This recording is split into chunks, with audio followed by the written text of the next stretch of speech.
وسلم يقول ما من مسلم يتوضأ فيحسن وضوءه أو فيبلغ وضوءه ثم قال أشهد أن لا إله إلا الله وحده لا شريك له وأشهد أن محمدا عبده ورسوله إلا فتحت له أبواب الجنة الثمانية يدخل من أيها شاء رواہ مسلم۔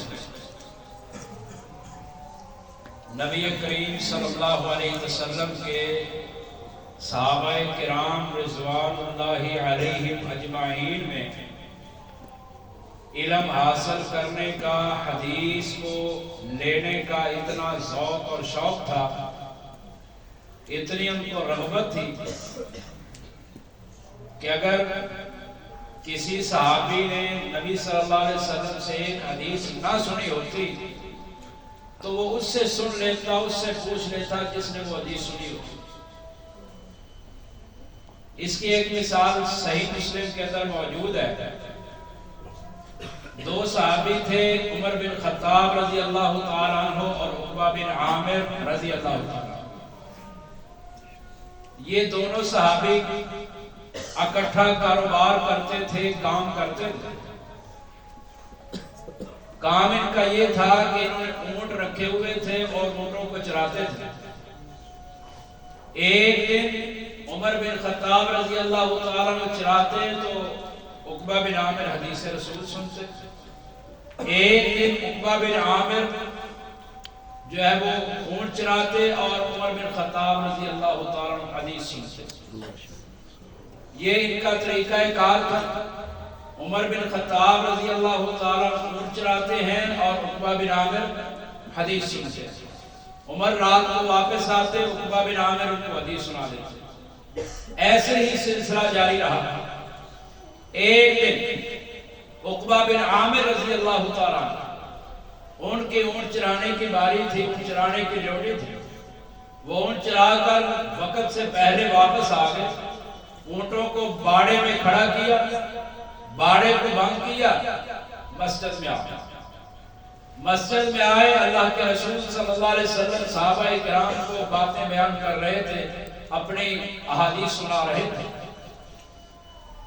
عقبہ بن عامر فرماتے ہیں میں آیا، میں مسجد میں بیٹھا، اللہ کے رسول حدیث بیان کر رہے تھے کہ جو بندہ اچھی طرح وضو کرتا ہے، وضو کرنے کے بعد 2 رکعتیں نماز پڑھتا ہے اور دھیان صرف اللہ کی طرف رکھتا ہے، کسی اور طرف توجہ نہیں کرتا، تو اللہ رب العالمین اس کے پچھلے سارے گناہوں کو معاف کر دیتے ہیں۔ حضرت عقبہ بن عامر کہتے ہیں میں نے کہا واہ واہ، یہ اردو کے اندر اس کا ترجمہ ہے واہ واہ، کہا بڑی کمال کی حدیث ہے کہ جو بندہ وضو کرے اور وضو کے بعد 2 رکعت نماز پڑھ لے، اس کو اللہ رب العالمین سارے گناہوں کی معافی دے رہے ہیں۔ تو کہتے ہیں میرے آگے ایک شخص بیٹھا ہوا تھا، اس نے کہا اے حدیث سن کر واہ واہ کہنے والے، تیرے آنے سے پہلے اس سے بھی عمدہ حدیث اللہ کے رسول نے بیان کی۔ انہوں نے کہا وہ حدیث کون سی ہے؟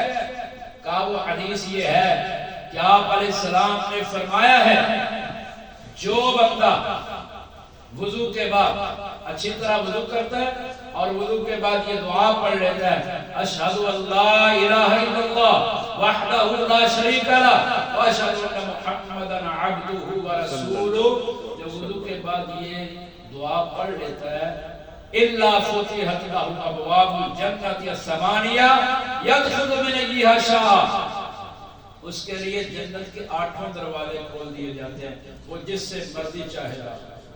انہوں نے کہا تو ابھی آیا ہے، تیرے آنے سے پہلے یہ حدیث بیان کی، اور ترمذی کے اندر اس حدیث کی آخر میں موجود ہے اللہم اجعلنی من التوابین واجعلنی من المتطہرین۔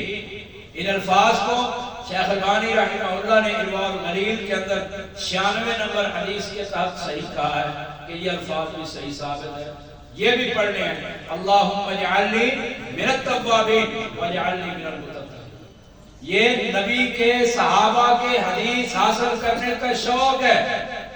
ایسا ہی شوق ایک امام کے اندر پیدا ہوا، وہ بڑے زبردست امام تھے۔ انہوں نے اپنے استاد کے پاس گئے، ان کے ایک استاد تھے حارث بن مسکین رحمہ اللہ۔ وہ حارث بن مسکین یہ حکومت کے ایک ذمہ دار بھی تھے، حکومت کی ایک ذمہ داری ان کو سونپی گئی تھی۔ حارث بن مسکین، ان کے پاس ایک شخص جاتا ہے، لمبا لباس پہنا ہوا ہے، لمبا جبہ پہنا ہوا ہے، لمبی ٹوپی پہنی ہے۔ تو حارث بن مسکین نے سمجھا شاید یہ بادشاہ کا جاسوس ہے۔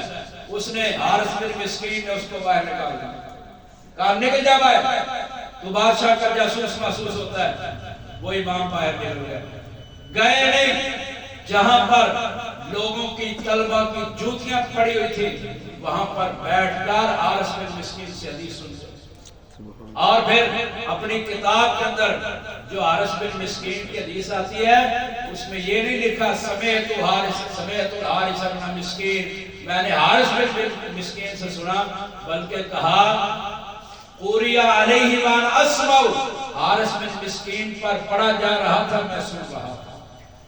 یہ ہے اللہ کے نبی صلی اللہ علیہ وسلم کی حدیث کے اندر ورع، تقوی، کہ جیسے بیان کیا جا رہا ہے ویسے ہی کہا۔ یہ نہیں کہا میں نے سنا، کہا کہ حارث بن مسکین کے پاس پڑھا جا رہا تھا، میں سن رہا تھا۔ حارث بن مسکین کے پاس طلبہ پڑھ رہے تھے، میں سن رہا تھا۔ یہ نہیں کہا میں نے ڈائریکٹ سنا۔ اس امام کا نام ہے ابو عبد الرحمن احمد بن شعیب بن علی بن سنان بن بہر بن دینار النسائی رحمہ اللہ۔ امام نسائی 215 ہجری میں پیدا ہوئے اور 303 کے اندر ان کی وفات ہوئی۔ ان کی بڑی جو حدیث کی کتاب ہے اس کا نام ہے السنن الصغری من المجتبی۔